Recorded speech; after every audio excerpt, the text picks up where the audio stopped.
মাননীয় স্পিকার, সরকার পরিচালনার দায়িত্ব গ্রহণ করার পর থেকে আমরা দেখছি যে আমরা অত্যন্ত ভঙ্গুর একটি অর্থনীতি পেয়েছি। তারপরেও দুর্নীতিকে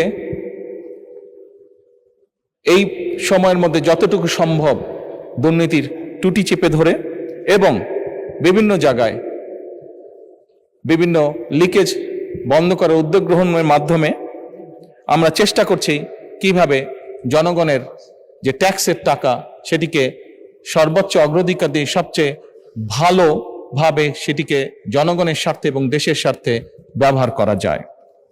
মাননীয় স্পিকার, অন্তর্বর্তীকালীন সরকার কর্তৃক যে শ্বেতপত্র প্রণয়ন করা হয়েছিল বা প্রণয়ন কমিটি যে করা হয়েছিল সেটির তথ্য মতে 2009 থেকে 2023 সালের মধ্যে বাংলাদেশ থেকে অবৈধ অর্থ প্রবাহের পরিমাণ ছিল আনুমানিক 234 বিলিয়ন মার্কিন ডলার, যা বছর হিসাবে যদি আমরা ভাগ করি তাহলে বছরে গড়ে 16 বিলিয়ন মার্কিন ডলার, বাংলাদেশি টাকায় 1.8 লক্ষ কোটি টাকা। মাননীয় স্পিকার, পাচারকৃত প্রত্যেক বছর পাচারকৃত এই অর্থ একাধিক দেশে স্থানান্তরিত হয় অভিযোগ থাকায় তা উদ্ধারে সংশ্লিষ্ট দেশগুলোর সাথে মাননীয় স্পিকার এরই ভিতরে তথ্য বিনিময়, সম্পদ শনাক্তকরণ এবং পারস্পরিক আইন সহায়তা জোরদার করা হচ্ছে।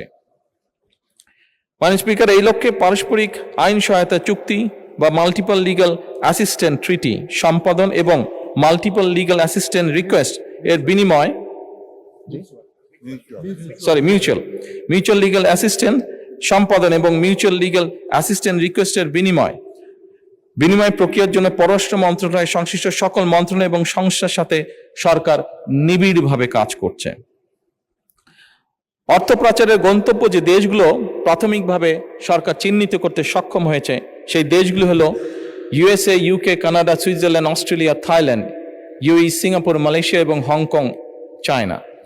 এদের মধ্যে 3টি দেশের মালয়েশিয়া, হংকং এবং সংযুক্ত আরব আমিরাতের সাথে চুক্তি স্বাক্ষরের বিষয়ে সম্মতি প্রদান করা হয়েছে। অপর 7টি দেশের সাথেও চুক্তি স্বাক্ষরের বিষয়টি মাননীয় প্রক্রিয়াধীন আছে।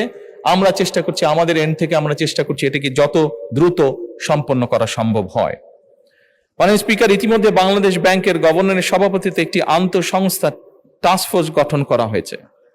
এই টাস্কফোর্স কর্তৃক চিহ্নিত এবং অগ্রাধিকার প্রাপ্ত 11টি মামলায় পাচার হওয়ার অর্থ পুনরুদ্ধারের জন্য আইনি প্রক্রিয়া চলমান রয়েছে।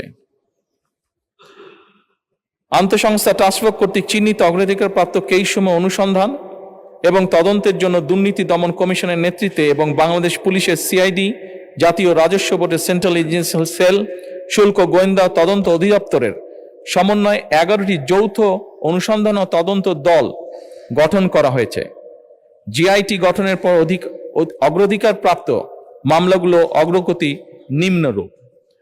মাননীয় স্পিকার, যে নিম্নরূপ এটি পঠিত বলিয়া গণ্য করিতেছি। ধন্যবাদ মাননীয় প্রধানমন্ত্রী। ধন্যবাদ।